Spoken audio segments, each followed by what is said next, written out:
Hello বন্ধুরা, আশা করি আপনারা সবাই খুব ভালো আছেন।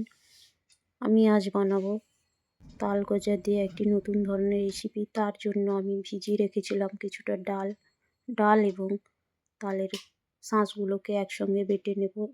ওই রেসিপি রান্নার জন্য আমি এদিকে মশলা নিয়েছি। মশলাগুলোকে খুব ভালোভাবে বেটে নেব।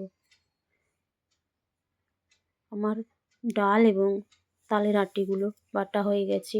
এর সঙ্গে আমি হলুদ গুঁড়ো, লবণ এবং 1 চা চামচ বেসন দিয়ে খুব ভালো করে উপকরণটি মেখে নিয়েছি। ওভেনে কড়াইয়ের মধ্যে বেশ কিছুটা তেল দিয়েছি। তেলটা গরম হয়ে গেছে।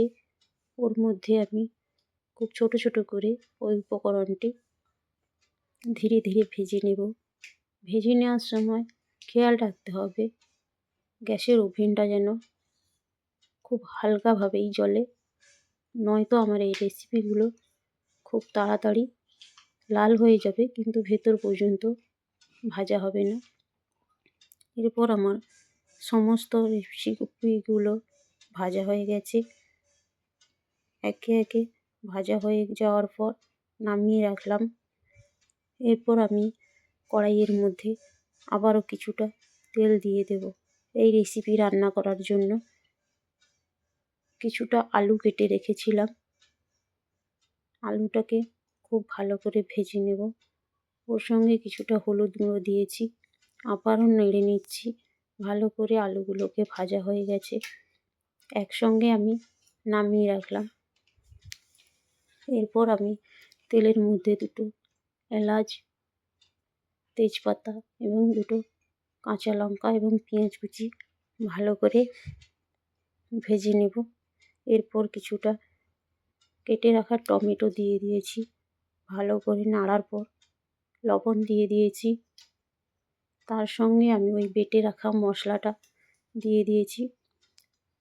এতে অবশ্যই কাজু বাটাটা দিতে হবে, দিলে এর স্বাদটা খুব সুন্দর হবে।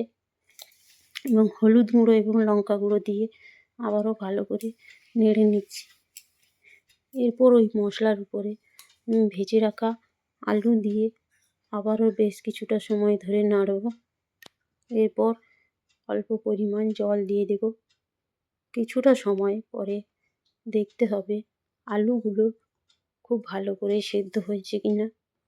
আলুগুলো সেদ্ধ হয়ে এলে ওর মধ্যে আমি দিয়ে দেব ভেজে রাখা তালের গজার বড়াগুলো। তারপর আবার কিছুটা সময় ফুটতে দিতে হবে। ফুটে গেলে ওপর থেকে আমি ধনেপাতা কুচি ছড়িয়ে দেব। এরপর আমার এই রেসিপিটা খুব তাড়াতাড়ি রান্না হয়ে গেছে। দেখুন বন্ধুরা, খুব সুন্দর হয়েছে। আপনারা একবার বাড়িতে ট্রাই করে দেখবেন। তো আবারও দেখা হচ্ছে নতুন স্বাদের কিছু রেসিপি নিয়ে। অসংখ্য ধন্যবাদ আপনাদেরকে।